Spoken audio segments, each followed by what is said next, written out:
I didn't do anything. Sir, we have a warrant. Just come with us. Let's go. Don't make this difficult. Get your hands off me! Watch your head. One quiet morning in an exclusive Maryland suburb, the peaceful silence was violently shattered when an aggressive police officer spotted a black man simply checking his mail. Blinded by his own ambition and prejudice, the officer ignored every warning sign, snapped on the handcuffs without hesitation, and dragged his target to the precinct, convinced he was about to make the career-defining bust of his life. But he had not arrested a burglar. He had arrested the director of the Federal Bureau of Investigation. Before long, that local station would be surrounded by heavily armed federal agents. Karma rarely strikes with such devastating force. The morning sun hung low over the manicured lawns of Bethesda, Maryland, casting long, peaceful shadows across the affluent neighborhood of Elmwood Estates. It was the kind of place where the only sounds were the soft, rhythmic hiss of underground sprinklers and the occasional purr of a luxury sedan gliding past. Dominic Wakefield cherished these rare, quiet mornings. As director of the Federal Bureau of Investigation, his life was a relentless storm of national security briefings, congressional hearings, and crisis management. But on mornings like this, before his secure phone inevitably began to buzz, he was simply a homeowner tending to his hydrangeas. Dominic was dressed for comfort in faded gray sweatpants, well-worn sneakers, and a vintage Georgetown University sweatshirt that had seen better decades. At 58, he still carried the broad-shouldered, imposing physique of his early days as a field agent, though his hair had turned a distinguished silver. He held a green garden hose, letting the cool water soak into the soil of his prize-winning flower beds, utterly at peace. 2 blocks down the winding suburban street, a local police cruiser crawled along the asphalt. Behind the wheel sat Officer Travis Kincaid, a man in his late 20s whose ambition vastly outpaced his actual capabilities in law enforcement. He had a reputation in the precinct for being overly aggressive, constantly fishing for a high-profile caller that would fast-track him to detective. Riding shotgun was his partner, Officer Elliot Graves, a quieter, older man who usually kept his head down and waited for his pension to vest. "Look at this place," Travis muttered, tapping his fingers against the steering wheel as they cruised past sprawling stone mansions. "People out here have more money than they know what to do with. Makes them easy targets. Crime rate here is practically zero." Elliot sighed softly, taking a sip from his insulated coffee mug. "Travis, the only thing we ever get called out here for is a noise complaint about a pool pump." "Yeah, well, you still gotta keep your eyes peeled," Travis recited. "Complacency gets you killed." The dramatic sentiment felt completely out of place in the serene suburban setting. As the cruiser rounded the bend, Travis narrowed his eyes. He spotted a figure at the end of a long, paved driveway. It was Dominic standing by the flower beds in his baggy sweats, reaching into the oversized brick mailbox. Travis tapped the brakes. The cruiser slowed to a crawl. He looked at Dominic, a tall black man in old clothes, standing in front of a multi-million-dollar property. The gears in Travis's biased, eager mind began to turn. "What do we have here?" Travis murmured, pulling the cruiser toward the curb and putting it in park. Elliot sighed, looking up from his coffee. "Travis, leave it alone. The guy is just getting the paper at the Wakefield residence." Travis scoffed. He knew the house belonged to someone important, though he had never bothered to learn the face of the man who owned it. "He looks like a drifter casing the joint. Or maybe a disgruntled landscaper. I'm going to check it out." Before Elliot could protest further, Travis was out of the cruiser, his hand resting instinctively on his utility belt. He adjusted his sunglasses and strutted up the driveway, his boots crunching loudly against the pristine concrete. Dominic heard the heavy footsteps and turned, shutting the mailbox door. He held the thick newspaper under his arm and offered a polite, neighborly nod, completely unbothered by the police presence. "Good morning, officer." "Step away from the mailbox," Travis commanded, his voice sharp and lacking any basic courtesy. Dominic raised a silver eyebrow, his polite smile fading into a look of calm, calculated assessment. Over his 30-year career in federal law enforcement, he had encountered every type of human behavior. He instantly recognized the puffed-out chest and aggressive posture, the universal body language of an insecure cop looking for a confrontation. "I live here," Dominic said simply, his voice a deep, resonant baritone that naturally commanded respect. "I'm just getting my paper." "I said step away from the box and keep your hands where I can see them," Travis barked, stepping closer. "Do you have any identification on you?" "I don't carry my wallet when I step out to water my lawn," Dominic replied, his tone remaining perfectly level. "My ID is inside the house. If you give me a moment, I can go retrieve it." "You aren't going anywhere," Travis snapped, closing the distance between them. "Whose house is this? What's the homeowner's name?" Dominic sighed quietly. "The homeowner's name is Dominic Wakefield. As I just told you, that is me." Travis let out a harsh, disbelieving laugh. Right, sure it is. You own this place? A guy dressed like you? I know people who live in this neighborhood, pal. You don't fit the profile. The profile? Dominic repeated. The word hung in the humid morning air. Dominic's eyes turned cold, though his posture remained entirely relaxed. Officer, I highly suggest you reconsider this line of inquiry. You are making an assumption based on a profound lack of information. Check my license plates on the SUV in the garage. Call your dispatcher. Don't tell me how to do my job, Travis growled, offended that a suspect was giving him orders. He reached out and grabbed Dominic's right arm, twisting it forcefully behind his back. Dominic's muscles tensed instinctively, but his disciplined mind overrode his reflexes. He knew better than to physically resist a local patrolman, especially an erratic one. He let his arm be pulled behind him, dropping the newspaper onto the driveway. Officer Elliot Graves jogged up the driveway looking panicked. Travis, hey, let's take a second here. He's not fighting you. He's refusing to identify himself and trespassing on private property, Travis stated, pulling his handcuffs from his belt. The heavy metal clicked loudly as he locked them tight around Dominic's thick wrists. Too tight. Dominic stood perfectly still, his hands bound behind his back. He looked directly into Travis's eyes, his expression completely devoid of fear. Officer, Dominic said softly, his voice carrying the chilling weight of absolute authority. I will not resist you, but I'm going to tell you exactly once. You are making a catastrophic mistake. Take these cuffs off now and we can pretend this never happened. Travis smirked, shoving Dominic toward the cruiser. Save it for the judge, buddy. You're under arrest. The back seat of the local police cruiser was constructed of hard-molded plastic, designed for easy cleaning rather than comfort. Dominic sat rigidly, his broad shoulders forced forward by the tight metal bracelets biting into his wrists. The interior smelled faintly of stale fast food and cheap industrial disinfectant. Through the plexiglass divider, he stared at the back of Officer Travis Kincaid's head, analyzing the situation with the icy detachment that had made him a legendary federal investigator. He wasn't angry. Anger was a useless emotion in a crisis. Instead, Dominic felt a profound, almost clinical sense of disappointment. He had dedicated his life to reforming law enforcement, to elevating the standards of policing across the nation. Yet here he was, detained by an arrogant rookie acting entirely on unchecked prejudice. Dominic mentally logged every procedural violation Travis had committed. No probable cause, no reading of Miranda rights, excessive use of force, and a complete failure to verify identity before detention. In the driver's seat, Travis was practically glowing with self-satisfaction. He tapped the steering wheel to the rhythm of the radio, occasionally glancing in the rearview mirror to check on his prisoner. See, Elliot, Travis boasted, speaking loudly enough for Dominic to hear.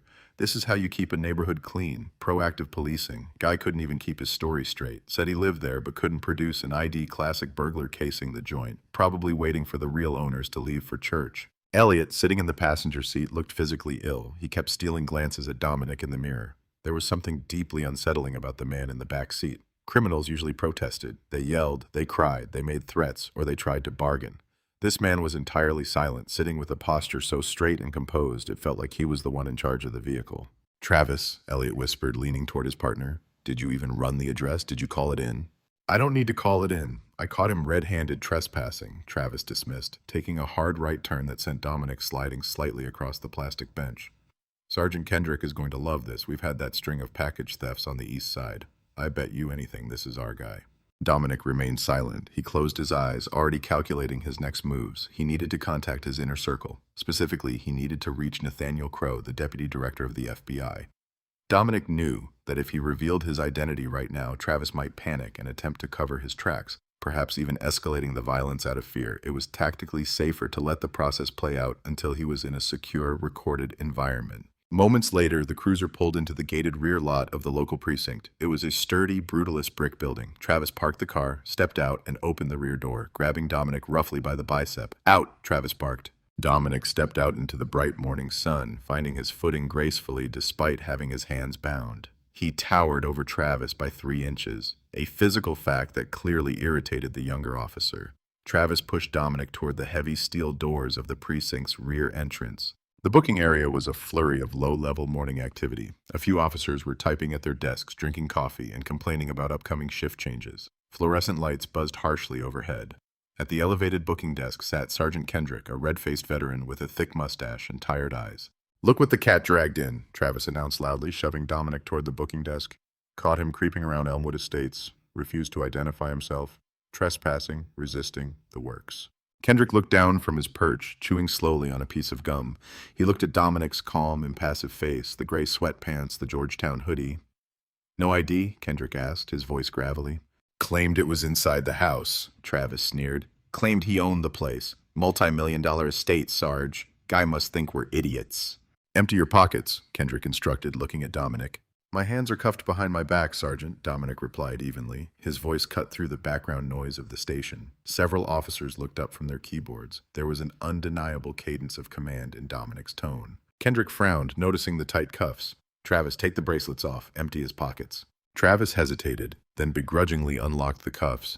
Dominic brought his arms forward, rubbing his raw wrist deliberately, ensuring the red welts were visible to the desk cameras. He reached into his sweatpants pockets and placed a single brass house key on the counter. Nothing else. "No wallet, no phone," Travis noted triumphantly. "See who walks around with no phone?" "A man watering his own garden on a quiet morning," Dominic stated clearly, looking directly into Kendrick's eyes. "Sergeant, your officer assaulted me on my own property. I am respectfully requesting my guaranteed phone call, and I suggest you preserve the dashcam footage from Officer Travis's vehicle immediately." Kendrick stopped chewing his gum. A cold prickle of unease started to crawl up the back of his neck. The man standing before him was entirely too calm. He used words like "preserve dash cam footage" with the casual fluency of a seasoned prosecutor. Travis scoffed loudly. "Listen to this guy. Thinks he's a lawyer now. Go ahead, make your call. Call your public defender. Maybe they can explain to you how breaking and entering works." "Give him the phone, Travis," Kendrick ordered softly, his eyes never leaving Dominic. Travis shoved a heavy desk phone across the counter toward Dominic. "Dial 9 for an outside line." Dominic picked up the receiver with a steady hand. He didn't need to look up a number.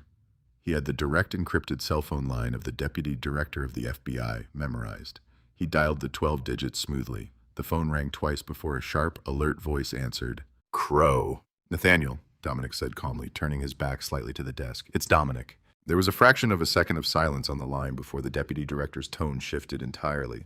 "Sir, you're on an unsecure line. Is everything all right?" "No, Nathaniel. I'm currently at the local police precinct in Bethesda. I have been arrested." "Excuse me? Arrested?" Nathaniel's voice dropped an octave, the tension radiating through the earpiece. "Are you injured?" "I am physically fine," Dominic said, his eyes scanning the precinct, taking in the faces of Travis, Elliott, and Kendrick. "I was detained outside my home. Unlawful detainment, excessive force, no Miranda. I need you to assemble the regional quick response team. Come to the Bethesda station. Bring legal counsel. Bring internal affairs. And Nathaniel?" "Yes, Director."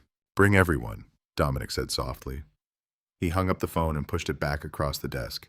He looked at Travis, offering a very small, utterly chilling smile. He's on his way. The air inside the precinct holding cell was stagnant, smelling of cheap bleach and years of human desperation. Officer Travis Kincaid unceremoniously shoved Dominic into the small concrete-walled enclosure. The metal bars slammed shut with a harsh echoing clang that reverberated through the quiet station. Travis turned the heavy key, locking the mechanism with a satisfied grunt. "Make yourself comfortable, pal," Travis sneered, hooking his thumbs into his utility belt. "Your buddy is going to need a lot of cash to bond you out of this one. Burglary tools, resisting arrest, trespassing, failure to identify."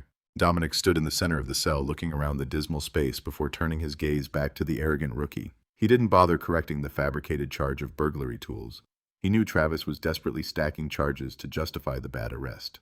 "Officer Kincaid," Dominic said, his voice dropping into a low, terrifyingly calm register. "Do you have a pension plan?" Travis blinked, caught off guard by the question. "What? A retirement account? A 401k? A pension?" Dominic clarified, taking a slow step toward the iron bars. He didn't raise his voice, but the sheer weight of his presence seemed to suck the oxygen out of the corridor. "Because I highly recommend you start looking into private sector employment. Though given the federal indictments you will be facing before the day is out, finding a job with a felony conviction will be exceedingly difficult for you." "Are you threatening a police officer?" Travis demanded, his face flushing red, though a tiny sliver of doubt finally began to gnaw at the edge of his ego. "I'm stating a simple, inevitable fact," Dominic replied, turning his back on Travis and sitting gracefully on the hard metal bench. He folded his hands in his lap, looking straight ahead, effectively dismissing the officer from his existence. Furious, Travis spat a curse under his breath and stormed back out to the main booking area. Out at the front desk, the atmosphere had drastically changed. Sergeant Kendrick was no longer chewing his gum. His face had drained of all color, leaving his ruddy complexion a sickly, chalky gray. His eyes were glued to the glowing screen of his desktop computer, his hand trembling slightly as it rested on the mouse. When Dominic had demanded his phone call, Kendrick's instincts as a veteran had screamed that something was terribly wrong. As soon as Travis had marched the prisoner to the back, Kendrick had pulled up the county property tax database. He typed in the address Travis had provided. The screen populated almost instantly. Owner, Dominic J. Wakefield. Status, paid in full. Assessed value, multi-million dollars. Kendrick's breath hitched. He then opened the National Criminal Database, typing in the name to see if this Dominic Wakefield had a record. The moment he hit search, the screen flashed a bright yellow warning banner. Restricted file. Clearance level 9 required. Contact Department of Justice secure line. A cold sweat broke out across Kendrick's forehead. He minimized the police database, opened a standard web browser, and typed Dominic Wakefield into the search bar. The first result was a .gov website. It was an official government biography. There, staring back at Kendrick from the screen, was a high-resolution portrait of the man currently sitting in cell number 2. The man was wearing a sharp navy suit, looking distinguished and authoritative. Beneath the portrait were 5 words that made Kendrick feel like he was having a massive heart attack. Director of the Federal Bureau of Investigation. "Sarge!" Travis called out, strutting back into the booking area.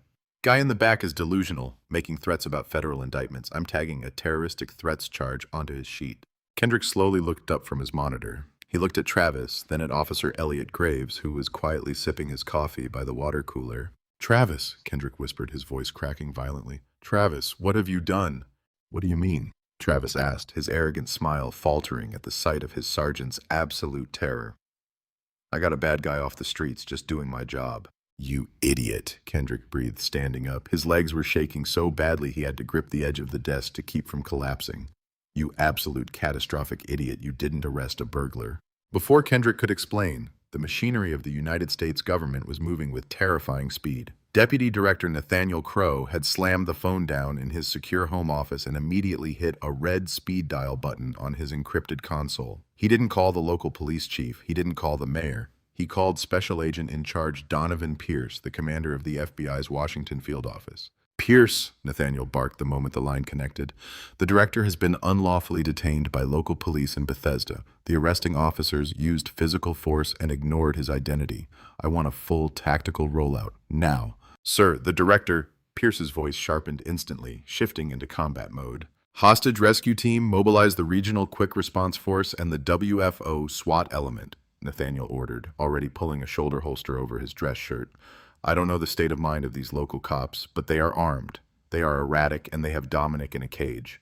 We are treating this as an active hostile hostage situation under federal jurisdiction. I want the station locked down. Nobody gets in, nobody gets out, until I have eyes on Dominic."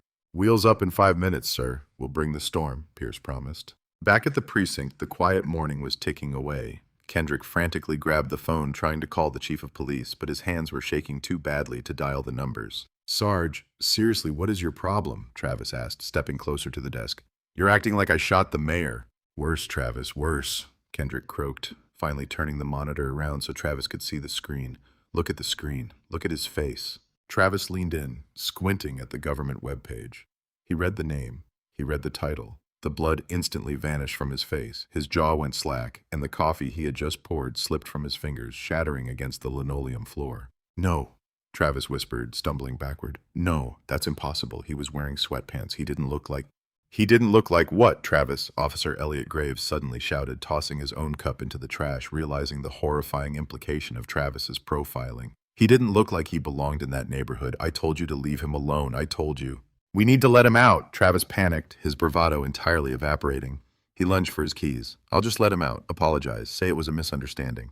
"It's too late for that," Kendrick said, staring blankly at the front doors of the precinct. A low, deep rumble began to vibrate through the floorboards of the station. It wasn't the high-pitched wail of police sirens. It was the heavy, synchronized roar of massive armored diesel engines. The rumble grew to a deafening roar, shaking the framed commendations hanging on the precinct walls. Before Travis or Kendrick could move toward the holding cells, the front windows of the police station darkened as massive vehicles blocked out the morning sun. Officer Elliot Graves rushed to the reinforced glass and gasped. "Oh, dear God." Outside, the quiet suburban street had been utterly transformed into a militarized zone.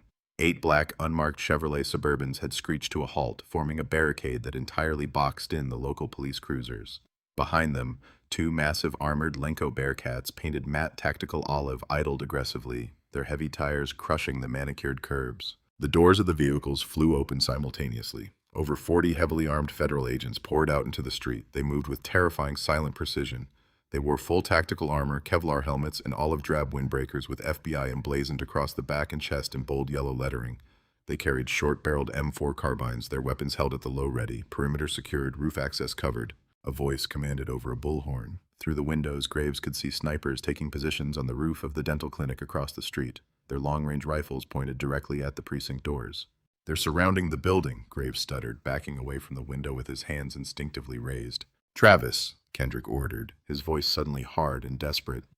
"Put your hands on the desk. Do not touch your weapon. If they think we are a threat, they will level this building." The heavy double-glass doors of the precinct were violently yanked open. A dozen tactical agents flooded into the lobby, fanning out with practiced lethal efficiency. They bypassed the metal detectors, immediately securing the exits, the hallways, and the armory door. "Federal agents, keep your hands where we can see them. Nobody move," the lead SWAT operator bellowed, his rifle sweeping the room before locking onto Travis. "Hands away from your belt. Do it now." Travis was hyperventilating. He raised his hands high above his head, trembling uncontrollably as two agents rushed forward. They didn't ask politely. They grabbed Travis, spun him around, and violently stripped his duty belt, his service weapon, and his badge, tossing them onto the floor. Through the corridor of heavily armed agents strode Deputy Director Nathaniel Crowe. He was out of breath, his suit jacket unbuttoned, his eyes burning with absolute fury. Flanking him was Special Agent in Charge Donovan Pierce, looking ready to dismantle the station brick by brick. Nathaniel marched directly to the booking desk, slamming his hand down on the elevated counter, making Kendrick jump out of his skin. "I am Deputy Director Nathaniel Crowe of the Federal Bureau of Investigation," he announced, his voice echoing in the dead, silent room. "You are holding Director Dominic Wakefield. If a single hair on his head has been harmed, I will personally see to it that everyone in this building is charged with federal kidnapping under Title 18. Where is he?" "He's in holding cell 2, sir," Kendrick stammered, pointing a shaky finger down the hall. "He's completely unharmed. It was a terrible mistake." "Give me the keys," Donovan interrupted, snatching the heavy key ring right out of Kendrick's trembling hand. Nathaniel and Donovan, followed by a tight protective detail of 4 SWAT operators, marched down the narrow cinder-block hallway. They reached cell number 2. Dominic was still sitting on the metal bench exactly as he had been left. His hands were resting in his lap, his expression completely tranquil. He looked up as the cavalry arrived. Donovan quickly unlocked the door, sliding the heavy metal bars open. "Director, are you injured?" "I am fine, Donovan," Dominic said, standing up smoothly. He smoothed the wrinkles out of his faded Georgetown sweatshirt. He looked at Nathaniel. "Thank you for the prompt response, Nathaniel." "Dominic, what happened?" Nathaniel asked, his fury softening into profound relief. "We thought we didn't know what we were walking into." "What you walked into, Nathaniel, is a textbook example of why our Civil Rights Division is currently backed up with systemic reform cases," Dominic replied coolly. He stepped out of the cell, the federal agents parting respectfully to let him pass. "Let's go clear this up." Dominic walked back down the hallway and entered the main booking area. The room was frozen. Federal agents held the perimeter. Kendrick and Elliot stood behind the desk, pale and terrified. And in the center of the room, surrounded by SWAT operators, stood Travis Kincaid. Stripped of his weapon, his badge, and his unearned authority, he looked like exactly what he was, a frightened, arrogant bully who had finally picked a fight with a mountain. Dominic walked slowly toward Travis, his sneakers squeaking softly on the linoleum. The director of the FBI stopped 2 feet in front of the disgraced officer. Travis couldn't look him in the eye. He stared at Dominic's chest, his breathing ragged. "Sir, Director, I didn't know." "You didn't know?" Dominic repeated, his voice smooth, echoing with devastating finality. "That is the crux of the issue, Officer Kincaid. You didn't know. You didn't know if I owned that home. You didn't know my name. You didn't bother to ask for verification, and you didn't bother to investigate before using force." Dominic took a step closer, forcing Travis to finally look up into his cold, unwavering eyes. "You looked at a black man in a wealthy neighborhood, and your prejudice made your decisions for you," Dominic stated, his tone devoid of anger, but heavy with absolute judgment. "You thought you were above the law because you wore a badge, but let me make this abundantly clear to you." Dominic gestured to the heavily armed federal agents surrounding them, the armored vehicles outside, the crushing weight of the United States government that had descended upon this local station. "You do not own the law," Dominic whispered, leaning in slightly. "We do, and as of this exact second, your career in law enforcement is permanently over." Dominic turned to Nathaniel, his command absolute. "Nathaniel, call the Department of Justice Civil Rights Division. Have them send a federal investigative team down here. I want every arrest officer Kincaid has made over his career audited. I want this entire precinct reviewed for civil rights violations." "Yes, Director," Nathaniel nodded, pulling his phone from his pocket. Dominic looked at Travis one last time. "You thought you were making a major bust today. You were right. You just busted yourself." Dominic turned on his heel and walked toward the glass doors, the sea of federal agents parting to let him out into the sunlight. Chief of Police Preston Hale was on the golf course when his encrypted duty phone began to vibrate violently. Hale was a politician in a uniform, a man who had spent years smoothing over minor scandals and keeping the affluent taxpayers happy. He expected this call to be about a noise ordinance or a minor traffic collision involving a city councilman's teenager. Instead, it was the mayor screaming so loudly that Hale had to pull the phone away from his ear. "Preston, get your golf shoes off and get down to the precinct right now," Mayor Julian Croft bellowed, his voice cracking with sheer panic. "Every news chopper on the East Coast is hovering over your station. The FBI just raided our police department. What in God's name is happening over there?" Hale dropped his club on the pristine green grass. "Mr. Mayor, slow down. The FBI, did they serve a warrant? Was there a task force I wasn't briefed on?" "They didn't serve a warrant, Preston. They served the wrath of God. One of your idiot patrolmen arrested the director of the FBI in his own driveway this morning, put him in cuffs, threw him in a cell. Get down there before the Department of Justice dissolves our entire city charter." The drive that usually took 20 minutes took Hale 7. He ran every red light, the siren of his unmarked cruiser wailing a frantic, desperate tune. As he turned onto the street leading to the precinct, his stomach completely dropped. The mayor hadn't been exaggerating. The street was entirely barricaded by federal tactical vehicles. A perimeter of heavily armed SWAT operators stood shoulder to shoulder, aggressively holding back a rapidly swelling crowd of civilians and local news crews. 3 separate news helicopters circled like vultures overhead, capturing the unprecedented sight of a local American police station under federal siege. Hale parked 2 blocks away and sprinted toward the perimeter, flashing his gold badge to the stone-faced federal agents. They barely parted to let him through, their eyes cold and unwelcoming. When Hale pushed through the double-glass doors of his own station, the silence inside was deafening. The federal tactical sweep had finished, but the atmosphere was suffocating. Deputy Director Nathaniel Crowe was standing by the booking desk, speaking quietly into a satellite phone. Special Agent in Charge Donovan Pierce was physically leaning over the booking counter, glaring down at Sergeant Kendrick, who looked as though he might physically vomit. "Who is in charge here?" Donovan barked as Hale walked in out of breath and sweating through his polo shirt. "I am," Hale said, his voice trembling despite his best efforts to sound authoritative. "Chief Preston Hale. Where is Director Wakefield? I need to personally apologize." "The director has left the premises," Nathaniel interrupted, snapping his phone shut and turning to face the chief. "He has no interest in your apologies, Chief Hale. He is interested in accountability, and as of this moment, your department is under a sweeping federal microscope." Hale looked around the room. Sitting on a plastic chair in the corner, stripped of his duty belt, badge, and firearm, was Officer Travis Kincaid. His head was buried in his hands, his shoulders shaking. Standing next to him, looking utterly defeated, was Officer Elliot Graves. "What exactly happened?" Hale demanded, staring directly at Kendrick. Kendrick couldn't even look his boss in the eye. Travis grabbed a guy outside a mansion on Elmwood, said he fit the profile of a burglar, ignored the guy when he said he lived there, cuffed him, brought him in. We didn't run the name until he was in the cage. He was watering his flowers. He assaulted the chief law enforcement officer of the United States government because he didn't believe a black man could own a house in this zip code," Nathaniel added softly, his voice dripping with venom. Hale felt his knees weaken. The liability, the lawsuits, the sheer unimaginable public relations disaster. It was a career-ending meteor strike. He turned his fury toward Travis. "Stand up!" Hale roared, his face turning a dangerous shade of crimson. "Stand up, Kincaid!" Travis slowly got to his feet, tears streaming down his face. "Chief, I swear he was acting suspicious. He wouldn't show me his ID. I was just following proactive patrol guidelines." "Shut your mouth," Hale screamed, pointing a trembling finger at the young officer. "You are stripped of all police powers immediately. You are suspended without pay, pending termination. And God help me, if the union tries to fight this, I will personally burn this precinct to the ground." "The union won't be an issue," Nathaniel stated coldly, stepping forward. He nodded to 2 towering FBI agents standing by the hallway. "Officer Travis Kincaid, you are under arrest by the Federal Bureau of Investigation for violations of Title 18, United States Code Section 242, deprivation of rights under color of law. You are also being charged with federal kidnapping and battery of a federal official." Travis gasped, stumbling backward until he hit the concrete wall. No, wait, I'm a cop. You can't do this." "You aren't a cop anymore, Travis," Donovan said, stepping forward with a pair of heavy federal handcuffs.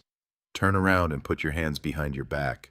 The irony was thick, suffocating, and absolute. In the exact same room where Travis had strutted proudly just hours before, boasting about his massive collar, he was now forcibly spun around. The federal agents locked the steel cuffs tightly around his wrists. "Chief, please do something," Travis begged, looking at Hale. Hale simply turned his back. "Process him," Donovan ordered, "and put him in holding cell 2. I want him to sit on the exact same bench he forced the director to sit on." Travis sobbed openly as the agents marched him down the familiar cinder block hallway. The heavy metal bars of cell number 2 screeched open and Travis was shoved inside. The door slammed shut with a deafening finality. The key turned, the lock engaged. Travis collapsed onto the cold metal bench, burying his face in his cuffed hands, the reality of his shattered life finally crushing him under its immense weight. In the days that followed, the local precinct was utterly unrecognizable. The lobby had been converted into a makeshift federal command center. Desks were pushed together, covered in laptops, secure servers, and mountains of printed case files.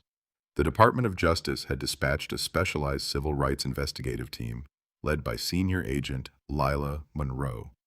Monroe was a methodical, terrifyingly brilliant investigator who specialized in dismantling corrupt police departments. She didn't yell. She didn't posture. She simply dug through paperwork until she found the rotting foundation, and here she didn't have to dig very deep. Dominic Wakefield's directive had been clear: audit every single arrest Travis Kincaid had made over his career and review the supervisors who signed off on his reports. Agent Monroe sat at the head of the precinct's conference room table, a thick manila folder resting under her folded hands. Sitting across from her was Officer Elliot Graves, looking years older than he had days earlier. He had voluntarily surrendered his badge and was cooperating fully, desperate to secure an immunity deal and save his pension. "Officer Graves," Monroe began, her voice crisp and professional. "We have spent the last several days reviewing Officer Kincaid's arrest records. It seems he had an extraordinarily high rate of confiscating cash during his traffic stops and pedestrian checks." Graves swallowed hard, looking at the two-way mirror. Travis was aggressive. He targeted certain demographics. We all knew it. If a minority drove a nice car through the wrong neighborhood, Travis would pull them over for failing to signal. He'd claim he smelled marijuana to get probable cause for a search. And during these searches, he frequently utilized civil asset forfeiture, Monroe continued, opening the folder and sliding a photograph across the table, claiming the cash he found was tied to illicit activities, even without a drug conviction. Graves nodded slowly. "Yes, ma'am. He'd seized the money. Told the suspects if they fought it, he'd hit them with felony distribution charges. Most people just walked away, happy not to go to jail."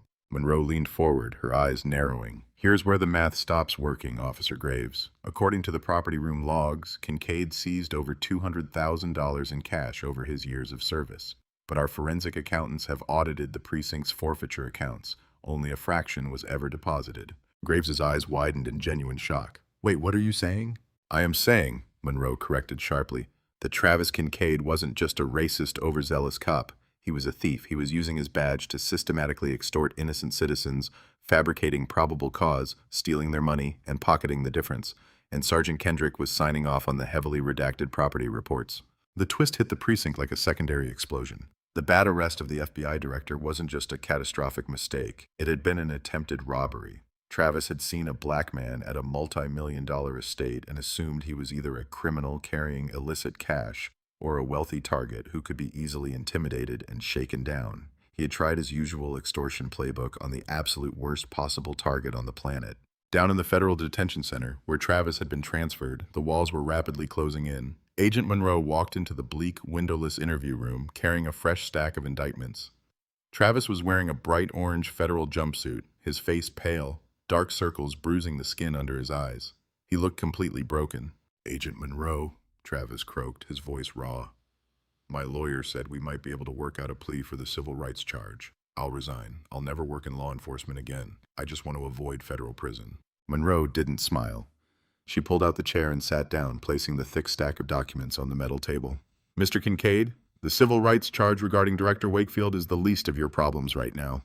Travis frowned, confusion washing over his exhausted face. "What do you mean?" "We audited your forfeiture logs," Monroe stated, her voice as cold as ice.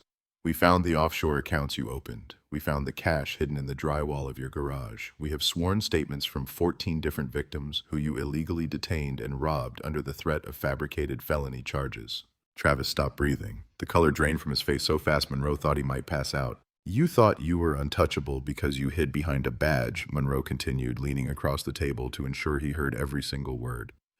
"You targeted marginalized people because you thought they didn't have the power to fight back.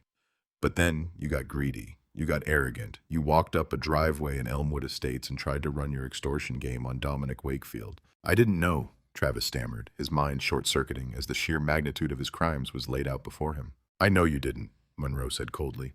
And that is exactly why karma has caught up to you with such devastating precision. We are amending your charges, Mr. Kincaid. You are no longer just facing a civil rights violation. We are charging you with 14 counts of extortion under color of official right, grand larceny, wire fraud, and federal racketeering.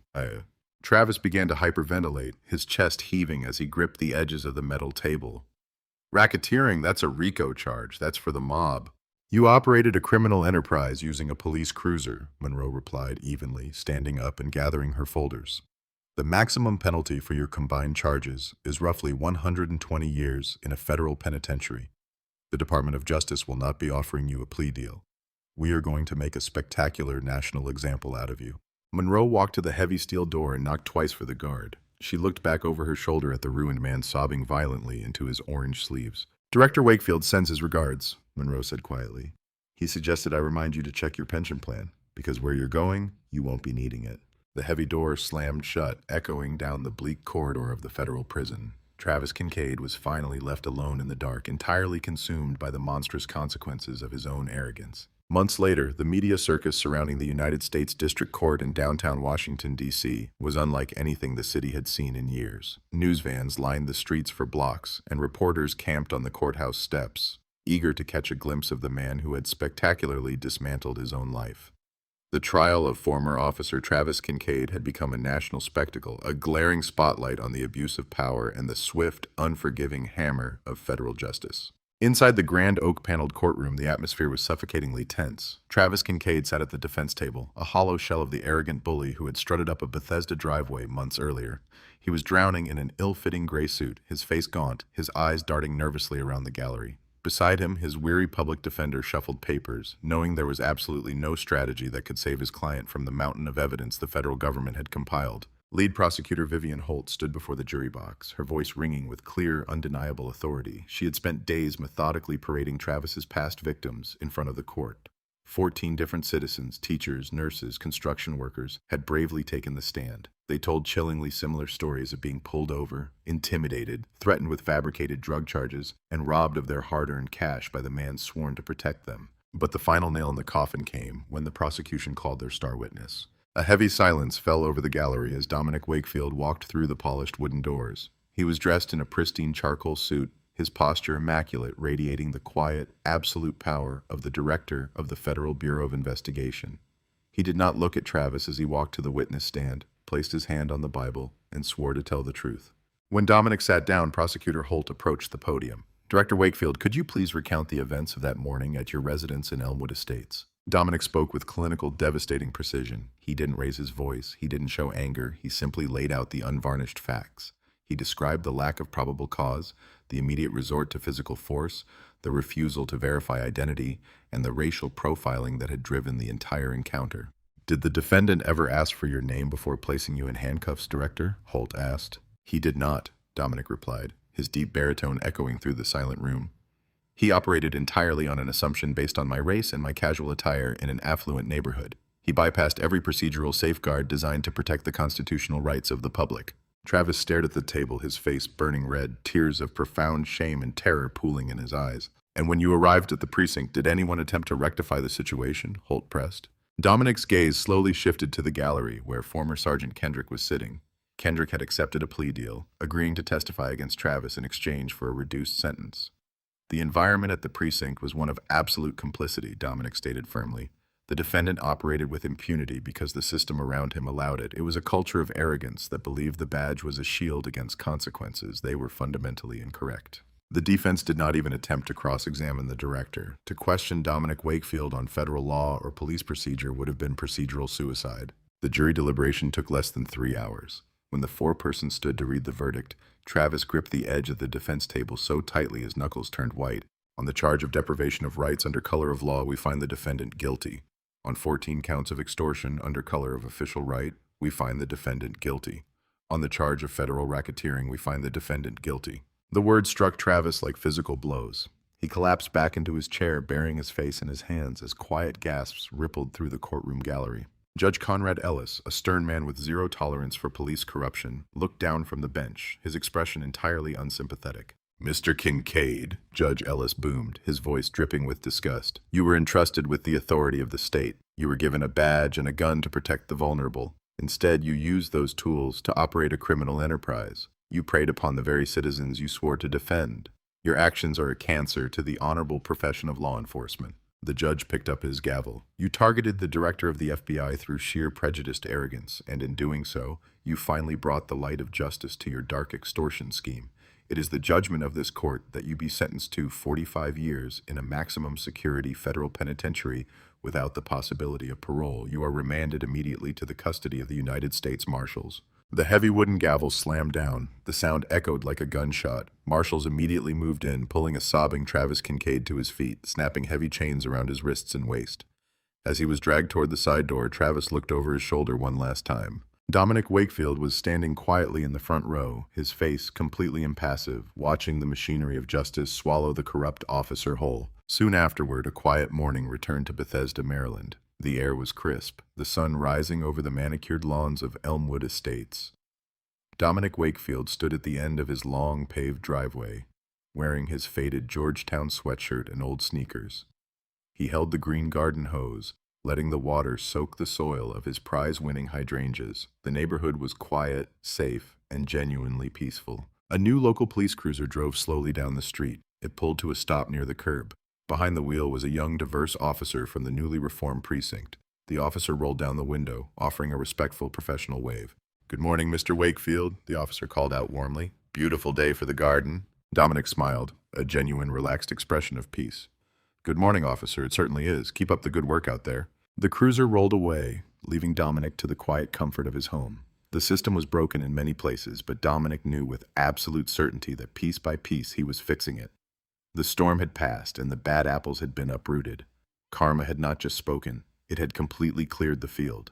Travis Kincaid thought a badge made him invincible, but he learned the hard way that true power lies in accountability and justice. He went fishing for an easy target and reeled in a 45-year federal prison sentence, losing everything he ever had. That is what happens when arrogance meets the immovable object of absolute karma. If you felt the satisfaction of seeing a corrupt bully finally face the music, smash that like button, share this epic story of justice served, and make sure to subscribe to our channel for more incredible real-life revenge and karma stories.